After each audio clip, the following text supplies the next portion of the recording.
Merhaba sayın izleyenlerim.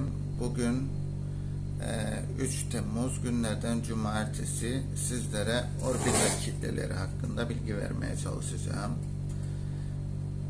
Hepinizin bildiği üzere orbita göz çukuru içinde göz küresi, göz hareket ettiren kaslar, bunları çevreleyen yağ dokusu, damarlar, sinirler ve ganglion yapıları bulunduran kemik dokudan oluşan piramit şeklinde bir yapıdır. Orbitanın hacmi yaklaşık olarak 30 cc kadardır. Bunun 7 cc'lik kısmı göz küresi tarafından işgal edilmektedir. Orbitada yer işgal eden hastalıklar orbital tümörler, orbital enflamasyonları, tiroid oftalmopati ve selülit olarak sınıflandırılabilir. Orbit hastalıklarının kardinal belirtisi propitozis, yani gözün öne doğru itilmesidir. Bunun dışında çift görme, görmede azalma, baş ağrısı gibi belirtiler de görülebilir. Bazı orbita tümörleri asemptomatik olup başka nedenlerle çekilen kraniyal manyetik rezonans görüntüleme, yani MR ile bilgisayar tomografi, yani BT teknikleriyle tespit edilirler. Bazı orbita tümörleri ise hastadaki baş ağrısı nedeniyle yapılan görüntülemede saptanabilir. Bilgisayarlı tomografide sol orbita iyi sınırlı orbita tümörü mevcut. Kitle göz küresine kompresyon yapıyor ve sol gözde propitozis, yani öne doğru bir atılma izleniyor. Orbita tümörleri primer, sekonder, yani çevre dokulara yayılan ve metastatik, yani uzak dokulara yayılan olmak üzere 3 grupta sınıflandırılabilir.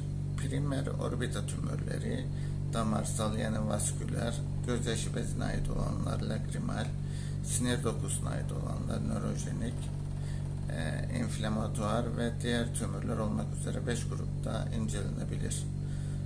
Orbitada yer işgal eden diğer hastalıklar orbitanın diğer inflamatuar ve enfeksiyöz hastalıkları başlığı altında değerlendirilmektedir.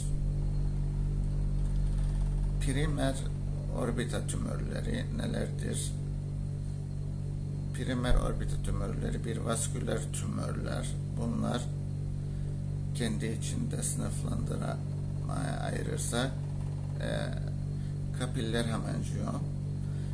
Kapiller hemanjiyom çocukluk çağında orbita ve çevresinde en sık görülen tümördür.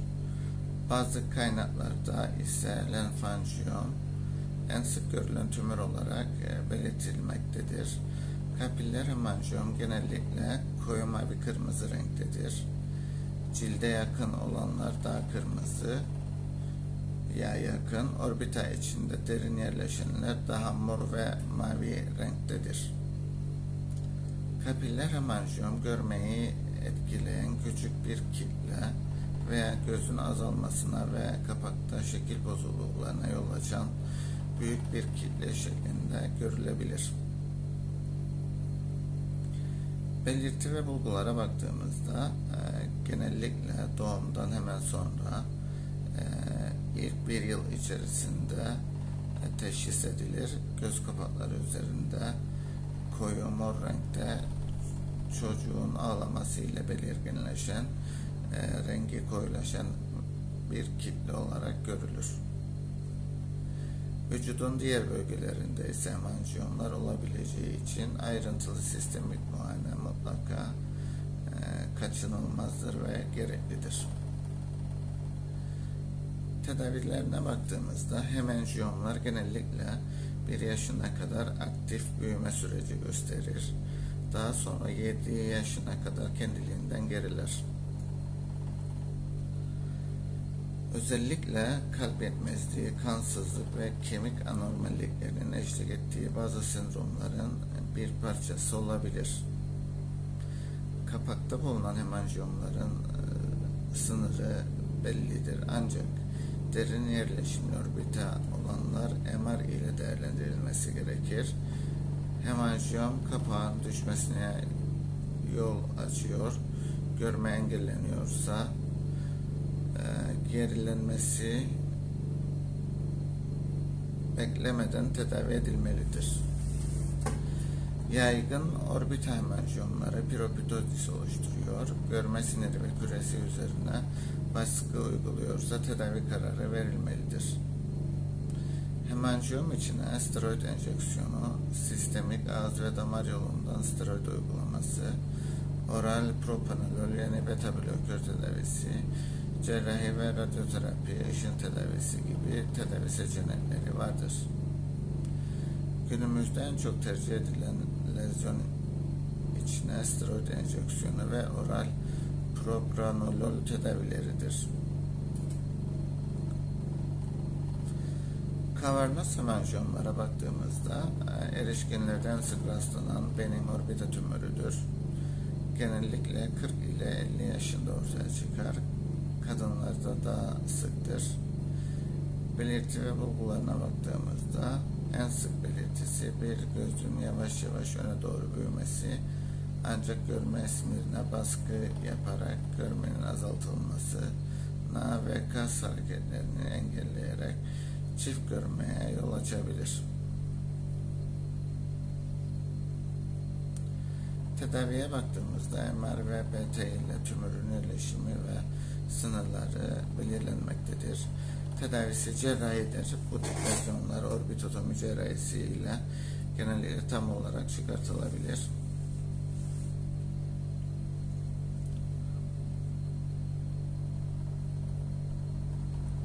Bu kitleler çıkarıldığında mutlaka çevre dokularda mutlaka dikkat etmemiz gerekir. Manyetik rezonans görüntülemede özellikle T2 ağırlıklı aksiyel kesit sağ orbital medialinde iyi sınırlı kitle izleniyor. Lezyon orbitotomi ile eksizyon sonrası kavernoz hemanjiyom ile uyumlu olarak değerlendirilmiştir.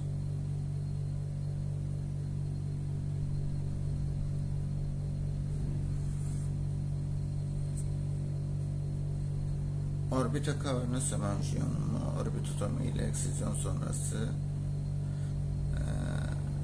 gerek gross fotoğraflarını gerek patoloji raporlarını mutlaka almakta fayda var. Lenfangiyom iyi huylu damarsal anomalilerdir. Genellikle çocukluk çağında ortaya çıkar.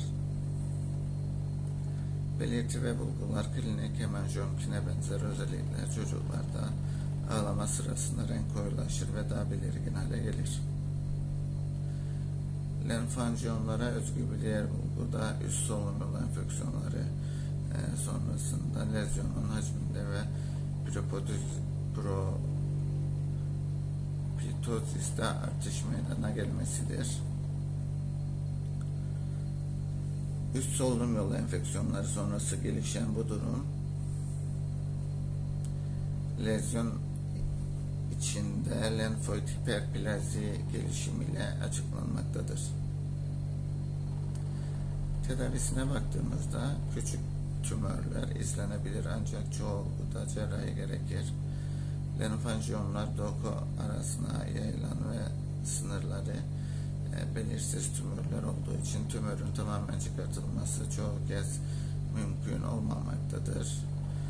Skleroterapi yani lezyon içine sklerozun madde enjeksiyonu ile bazı merkezlerde iyi sonuçlar alındığı belirtilmektedir.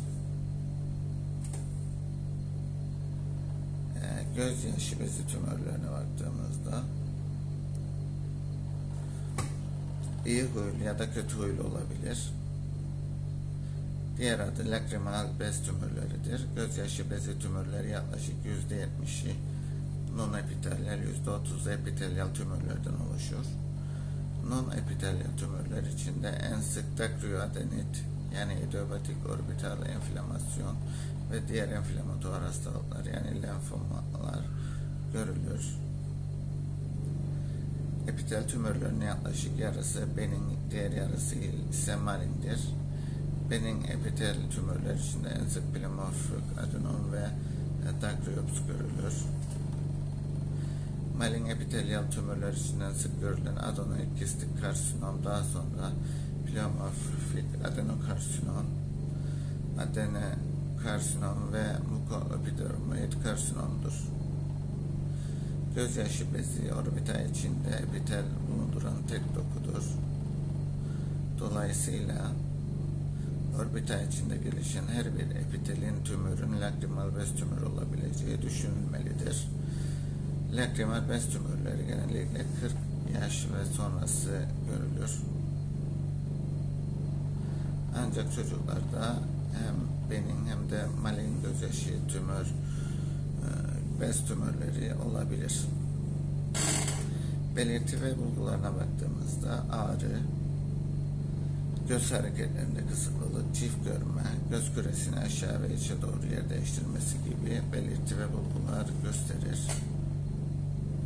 Tedavisinde tomografi ya da MR, tümörün boyutları ve görünümleri özellikle belirtilerinden sonra cerrahi karar verilir. Orbitotomi cerrahisi ile tümörün insizyonal biyopsi yapılabilir. İnsizyonal biyopsi dakriyoadenit ve lenfoma gibi tümörlerde tercih edilir. Bazı kaynaklar insizyonal biyopsinin lakrimal bezin epitelyal tümörlerin tümör yayılımını artırdığını ve total eksizyon yapılması gerektiğini belirtmektedir. O bakımdan ameliyat öncesi lezyonun ne olabileceği noktasında bir ön tanı oluşturması ve cerrahın buna göre uygulaması gerekir. Lakrimal bez malign tümörleri kötü prognoza sahiptir. Adenoid kistik karsinom bölgesi, lenf düğümleri, akciğer ve karaciğer gibi uzak organlara yayılabilir. Tüm orbita muhtevasının alınması ameliyatı yani egzenterasyon gerekli olabilir. Tedavi duruma göre kemoterapi, ilaç tedavisi ya da radyoterapi ışın tedavisi gerekebilir. Nörojenik tümörler 3. başlık altında toplanır.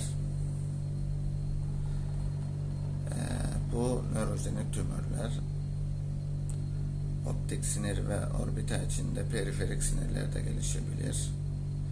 Görme sinirinden gelişen tümörler gliom, pilostik astrositom ve meningiom yani optik sinir kılıf tümörü olarak gruplandırılır. Periferik sinir tümörleri ise şivanom, nörofibrom ve malign periferik sinir kılıf tümörleri yani malign şivanom.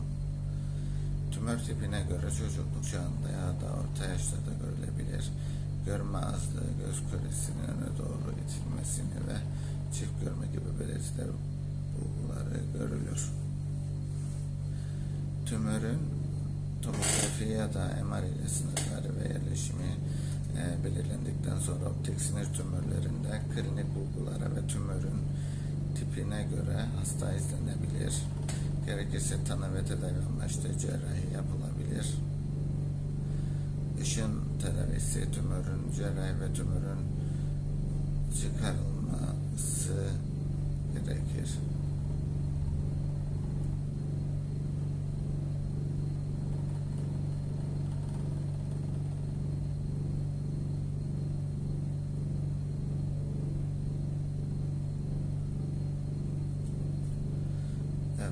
Pseudotumor serepti, idiopatik orbita enflamasyonu klinik ve radyolojik olarak orbita tümörlerini taklit eden ancak iltihabi hücrelerden oluşan birikim kitlelerdir.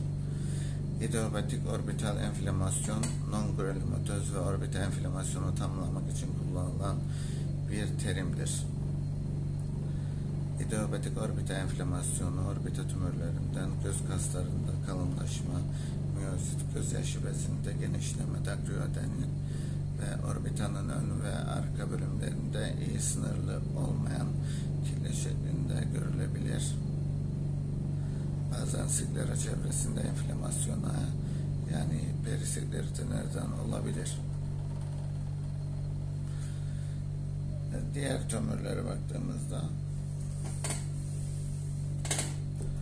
bunlar lenfoma, erişkinlerde en sık görülen primer malign orbita tümörüdür. Genellikle orbita ileri ve yaş grubunda ağrısız orbita kitlesi olarak kendini gösterir. Mutlaka sistemik, yani vücudun diğer bölümlerinde tarama yapılacak sistemik lenfomanın eşlik edip etmediği saptanmalıdır.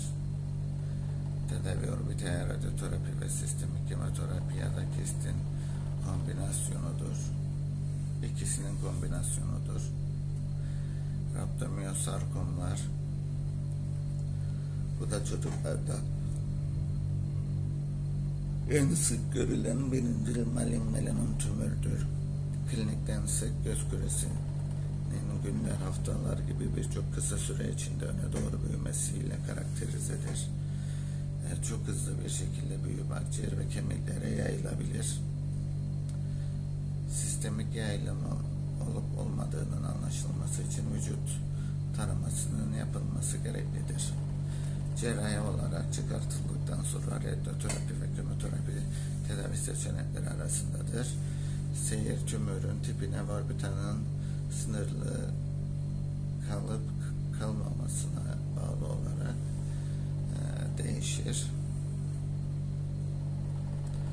Solüter fibroz tümör, bu hemangioperistom, fibroz, histositom ve angiofibrom gibi CD34 gibi tümörlerin artık solüter fibroz tümör başlığı altında incelenmektedir. Bu tümörler çoğunlukla benim seyir gösterir ancak lokal yayılım ve uzak metastaz yapabilir. Dolayısıyla yakın izlemeye gerekir.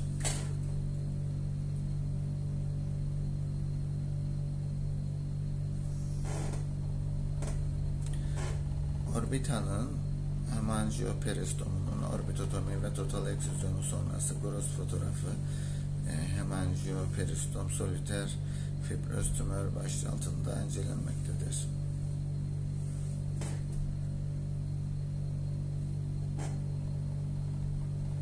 Sekundör tümörler, çevre dokulardan köken alan ve komşuluk yoluyla orbitaya giren tümörleri içermektedir.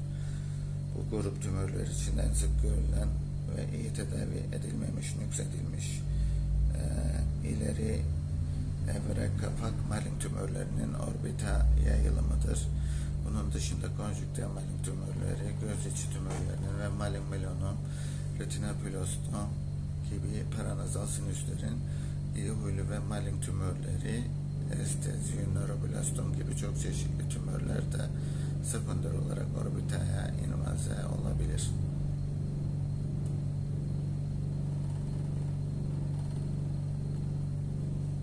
Bir de metastatik tümörler var. Yani tümörün bulunduğu yerden kan yoluyla ya da lenf yoluyla farklı bir kısma yayılmasıdır.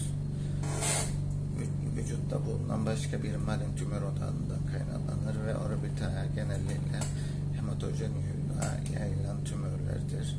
Çocuklarda nöroblastom, Ewing sarkom gibi kemik tümörleri, Wilms tümörü ve kloroma yani lösemi tümörleri orbital yayılım gösterebilir.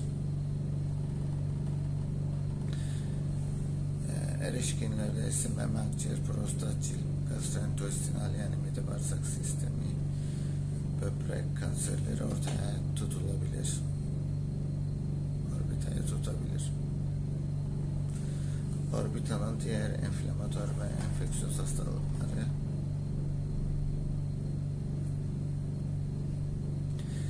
bunlar selülit orbital enfeksiyonu demektir. Genellikle paranazal sinüziti olan kişilerde bazen de kapakta yerleşen şalazon, arpacık gibi lezyonlar kapak bölgesinde kesici travma,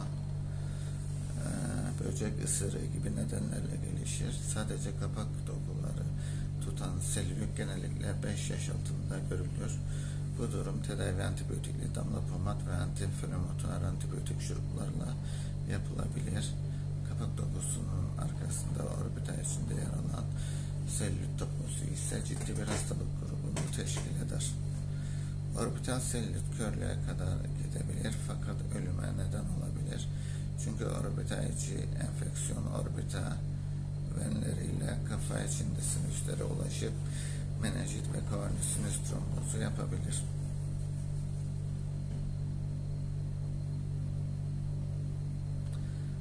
Bayağı bir uzun konu seçtik.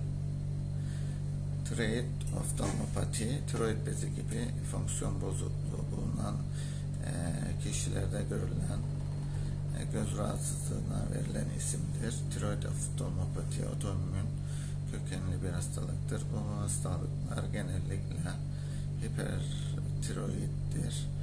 Bazen ötiroid ya da hipotiroid olabilir. Bu bakımdan tiroid fonksiyon testleri normal, hatta tiroid hormonları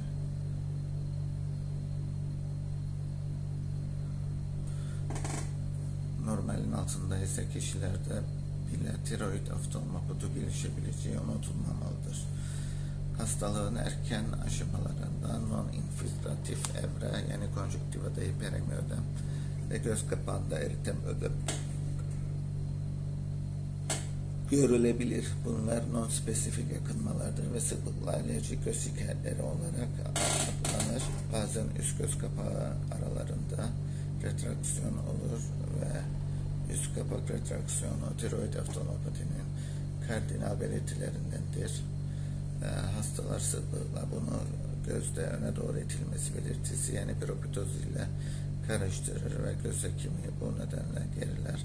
Bazı hastalarda bu devrede kalır ve ilerlemez. Bu aşamada sigarayı bırakma ve göz çevresi dokularda ödeme azaltacak bazı genel önlemler dışında bir tedaviye bulunmamaktadır.